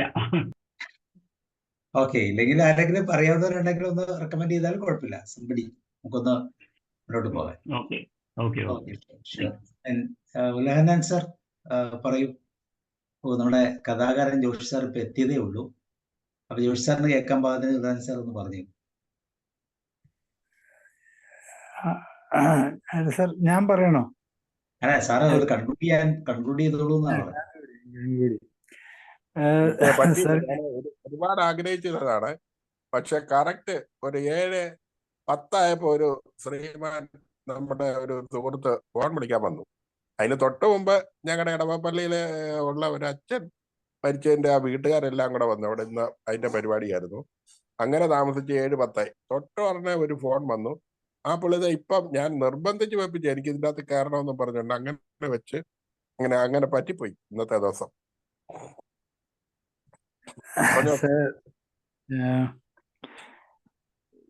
ഞാൻ ഈ രണ്ടാമത്തെ കഥ എൻ്റെ കയ്യിൽ കിട്ടി. ഞാൻ അതിനെ ജസ്റ്റ് ഒന്ന് മോഡിഫൈ ഒക്കെ ചെയ്ത് എൻ്റെതായ രീതിയിലൊക്കെ കൊണ്ടുവന്ന് ഞാൻ സാബുസാറിനോട് പറഞ്ഞു, സാർ ഞാൻ ഇതൊന്ന് പറയാൻ ആഗ്രഹിക്കുന്നുണ്ട്. ശരി. 2 ദിവസം കഴിഞ്ഞപ്പോൾ സാറ് പറഞ്ഞു, ഈ ജൂലൈ 5 നമ്മുടെ ബേപ്പൂർ സുൽത്താന്റെ ദിവസമാണ്, മരണ ദിവസമാണ്. അപ്പൊ അദ്ദേഹത്തെ കുറിച്ച് ഒരു കാര്യങ്ങളൊന്ന് പറഞ്ഞു, ഒരു കഥ കൂടെ വേണമെങ്കിൽ പറയാം. ഓക്കെ, ഞാനത് സമ്മതിച്ചു. അങ്ങനെ അതിനെക്കുറിച്ചുള്ള അന്വേഷണങ്ങൾ നടന്നു. സാറ് എനിക്ക് ചില കാര്യങ്ങളൊക്കെ ഇട്ടു തന്നു. എനിക്കൊരു കൊച്ചു പുസ്തകം കിട്ടി, അതിൽ നിന്ന് കുറെ ഡീറ്റെയിൽസ് കിട്ടി. എന്തായാലും നേരത്തെ ജോർജ് സാറ് പറഞ്ഞ പോലെ ഒരുക്കങ്ങൾ ഉണ്ടായിരുന്നു സാർ. കാരണം നമ്മൾ സംസാരിക്കുമ്പോൾ ഒരുക്കങ്ങളില്ലാതെ നമ്മളെ ബുദ്ധിമുട്ടിക്കും പിന്നീട്. അങ്ങനെ ചെയ്യണ്ടായിരുന്നു. ഓക്കെ, അപ്പൊ അതിൽ ആ മതിലുകൾ തിരഞ്ഞെടുക്കാനുള്ള കാരണം ഇന്നത്തെ കുട്ടികൾ കാണിക്കുന്ന പ്രേമം, പ്രണയം എന്നൊക്കെ പറഞ്ഞ് കാണിക്കുന്ന ആ വികാരങ്ങളുണ്ടല്ലോ, ഒരു തരി പോലും ആത്മാർത്ഥത ഇല്ലാത്ത ചില വികാരങ്ങൾ. അത് കണ്ടപ്പോ പണ്ടും മനുഷ്യരിവിടെ പ്രേമിക്കുകയും പ്രണയിക്കുകയും ഒക്കെ ചെയ്തിട്ടുണ്ട് എന്നുള്ളതിന്റെ കൃത്യമായ തെളിവാണ് നേരിൽ കാണാതെ ശബ്ദത്തിലൂടെ ഉറവ് പങ്കുവെച്ചത്. അതുകൊണ്ടാണ് ആ കഥ തന്നെ തിരഞ്ഞെടുത്തത്. ബഷീറിന്റെ ഇന്ത്യപ്പൊക്കെ രാനുണ്ടായിരുന്നു. പണ്ടത്തെ പ്രതാപം ഇന്നും കാണിക്കാൻ പട്ടിണിയാണെങ്കിലും പുറത്തു വരുന്ന മുസ്ലിം സമുദായത്തിന്റെ ഒരു പ്രത്യേക അവസ്ഥ. അതെടുത്തപ്പോ ഞാൻ അതിനെക്കുറിച്ചൊന്ന് ആലോചിച്ചു. വേണ്ട, കാരണം അതിനേക്കാൾ യൂണിവേഴ്സൽ ഇതാണ് എന്നെനിക്ക് തോന്നിയുകൊണ്ടാണ് ഈ കഥ എടുത്തത്. അതിന്റെ അവസാന ഭാഗം എന്ന് പറയുന്നത്, അദ്ദേഹത്തെ അവര് കാണാൻ തീരുമാനിച്ച ദിവസം തന്നെ ഉത്തരവ് വരികയാണ് ഈ ബഷീറിന് പുറത്തേക്ക് പോകാൻ. കഥാപാത്രം ബഷീർ തന്നെയാണ്. ആ ഉത്തരവിനെ ശപിക്കുന്നുണ്ടെങ്കിൽ പോലും പുറത്തേക്കിറങ്ങി അദ്ദേഹം ഒരു പൂവുമായി, റോസാപ്പൂവുമായി ഗേറ്റിൽ കാത്തു നിൽക്കുകയാണ്. അവരെങ്ങാനൊന്ന് പുറത്തു വന്നെങ്കിൽ ഒരു വാക്ക് സംസാരിക്കാമായിരുന്നു, ഒന്ന് നേരിൽ കാണാമായിരുന്നു എന്നൊക്കെ. നമ്മുടെ ഇന്നത്തെ ഇന്നത്തെ ജനറേഷന്റെ കാര്യം അവരുടെ കുഴപ്പമായിട്ടൊന്നും ഞാൻ പറയുന്നില്ല. അങ്ങനെ ജയിൽ റിലീസ് കാണരുത് എന്ന് പറഞ്ഞ് മുണ്ടിട്ട് പോകുന്ന ആളുകളുടെ മുൻപിലാണ് ബഷീർ ഇങ്ങനെ ഒരു കഥാപാത്രത്തെ അവതരിപ്പിക്കുന്നത് തന്നെ. അപ്പോ അതുകൊണ്ടാണ് ആ കഥാപാത്രത്തെ പിടിച്ചത്. രണ്ടാമത്തെ കഥയിലേക്ക് വരുമ്പോൾ ക്ലിനിക് വാസ്തവത്തിൽ എൻ്റെ സ്വന്തം ക്ലിനിക്ക്. അതിൻ്റെ പുറകിലാണ് ഒരു അരിവേപ്പുള്ളതും കിളിക്കൂടുള്ളതും. ഇതൊക്കെ ഞാൻ ദിവസവും കാണുന്നത്. ഈ കഥയുടെ സത്ത് എൻ്റെതല്ല എന്ന് ഞാൻ ആദ്യമേ പറഞ്ഞു. കഥ പറയാൻ ഒരു കൂട്ടം കൂട്ടിയപ്പോൾ ഞാൻ എൻ്റെ ക്ലിനിക്ക് എടുത്തു, എൻ്റെ വേപ്പ് എടുത്തു, അവിടെ ശബ്ദങ്ങളെ കുറിച്ച് എടുത്തു. അവസാനം എന്നും കേട്ടുകൊണ്ടിരുന്ന ആ ശബ്ദം എന്നിൽ നിന്ന് അലിഞ്ഞലിഞ്ഞ് ഈ മനുഷ്യനിലേക്ക് പോയി. അതിൻ്റെ നായകൻ കടുകുമണിയോളം ചെറുതാകുന്നു. അടുത്ത ആള്, കൃത്യമായ നായകൻ, ആകാശത്തേക്ക് ഉയരുകയും ചെയ്യുന്നു. എല്ലാ സമ്പത്തും സന്തോഷവും തന്നിട്ടും സന്തോഷിക്കാൻ കഴിയാത്ത മനുഷ്യന്റെ ചിത്രമാണ് ഇവിടെ വരച്ചത്. അതിൽ ആ ഡോക്ടർ പറയുന്നുണ്ട്, ഒരു മാർക്ക് കുറഞ്ഞാൽ, അല്പം കുറഞ്ഞാൽ മകനെ ശാസിക്കുകയും ഞാൻ ടെൻഷൻ അടിക്കുകയും ചെയ്യുന്നുണ്ട്. ഈ മനുഷ്യന് ഒരു ശബ്ദം കേട്ടപ്പോൾ സന്തോഷിക്കുന്നു. അപ്പൊ സന്തോഷം വരുന്നത് ഞാൻ സ്വയം ഉണ്ടാക്കുന്നതാണ്. ഹൃദയദ്രവീകരണമായ ജീവിതത്തോടുകൂടി മാത്രമേ നമുക്കത് കഥ കേൾക്കാൻ പറ്റുകയുള്ളൂ. ഒരു കാര്യം കൂടെ, അഭിനയം എൻ്റെ കൂടെയുള്ള ഒരു വസ്തുതയാണ്. കാലിക്കറ്റ് യൂണിവേഴ്സിറ്റിയിൽ 71-72 കാലങ്ങളിലൊക്കെ നാടകത്തിലെ വിക്ടോറിയ കോളേജിൽ നിന്ന് നാടകങ്ങൾ കൊണ്ടുപോകുമ്പോൾ, ഏകാംഗ നാടകങ്ങൾ കൊണ്ടുപോകുമ്പോൾ ഞങ്ങളുടെ ഒരു നാടകം ഉണ്ടായിരുന്നു. അത് 5 കൊല്ലം പ്രീ ഡിഗ്രി തൊട്ട് ഡിഗ്രി അവിടെ കഴിയുന്നത് വരെ അത് നടന്നു. അതിൻ്റെ ഒരു പാർശ്വത്തിലുള്ള ചില ഒട്ടലുകൾ ഇപ്പോഴും മനസ്സിൽ നിന്ന് വിട്ടിട്ടില്ല. അതായിരിക്കാം അങ്ങനെ ഒരു അവതരണത്തിന് എന്നെ സഹായിച്ചത്. ഈശ്വരന് നന്ദി. അപ്പൊ രണ്ടും വ്യത്യസ്തമായ മനുഷ്യന്റെ ചിന്തകളിലേക്ക് കയറി വരുന്ന കാര്യം ഇങ്ങനെ ഒരു പ്ലാറ്റ്ഫോമിൽ പറയാൻ എനിക്ക് ഭാഗ്യം ലഭിച്ചു. സന്തോഷമുണ്ട്. ജോയ് സാറിന് അതിന് എന്താ ഞാൻ പറയുക, സന്തോഷം തന്നെ പറയട്ടെ. വെബിനാർ ഇനിയും നീളട്ടെ, ഇനിയും പുതിയ പുതിയ കഥകൾ കണ്ടുപിടിക്കാം, അവതരിപ്പിക്കാം. സർ. ഉലയനാൻ സാറ്, വളരെ സന്തോഷം. എനിക്ക് സാറിന്റെ പിന്നെ 2 കഥകളുടെയും സാരാംശം സാർ ഇവിടെ പറഞ്ഞു. ഞാന് നാളെ ഇത് യൂട്യൂബിൽ വരുമ്പോൾ ഉറപ്പായിട്ടും ഇത് ഞാൻ കേട്ടുകൊള്ളാം.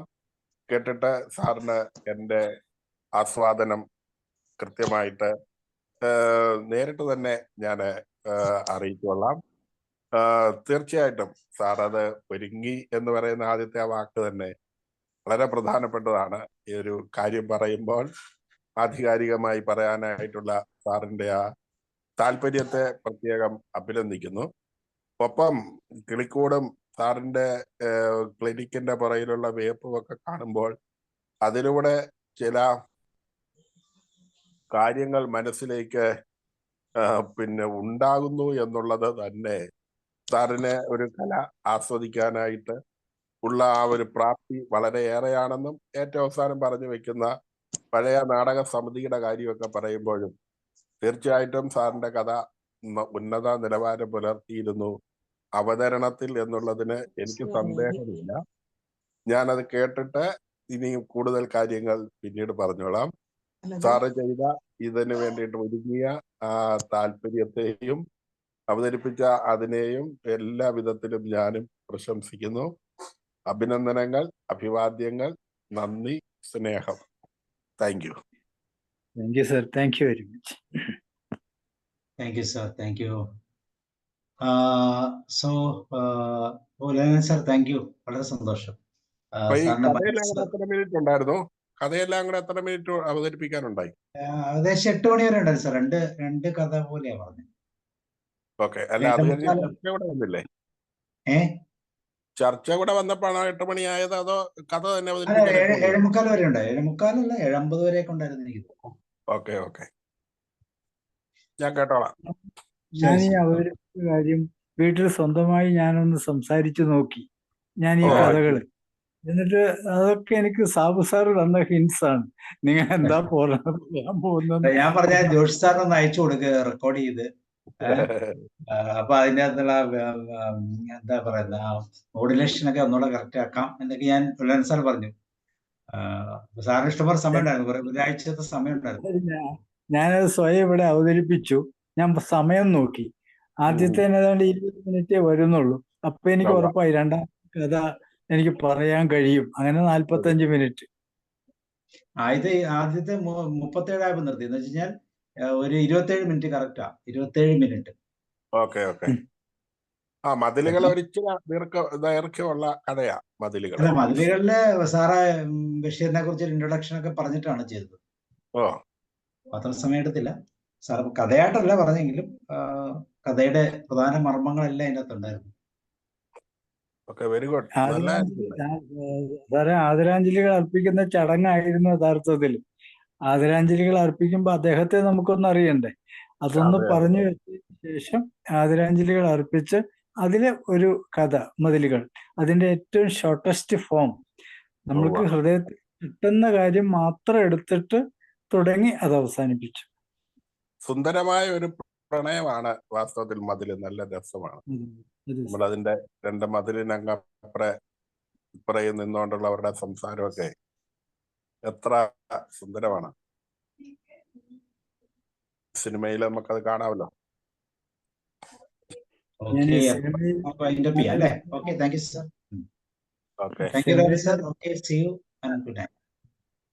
ഓക്കെ, നാളെ ആന്റണി സാറിന്റെ ക്ലാസ് ആണോ? ആന്റണി സാർ, ആന്റണി സാറിന്റെ ഒരു ഡേറ്റ ഞാൻ ഇട്ടിട്ടുണ്ട്, സാർ ഒന്ന് വായിച്ചു നോക്കിക്കോളൂ. സാർ കഴിഞ്ഞ ആഴ്ച എടുത്ത ടോക്സിക് റിലേഷൻഷിപ്പിനെ കുറിച്ച് ഒരു കമന്റ് തന്നിട്ടുണ്ട്, സാർ നോക്കി. Okay okay okay.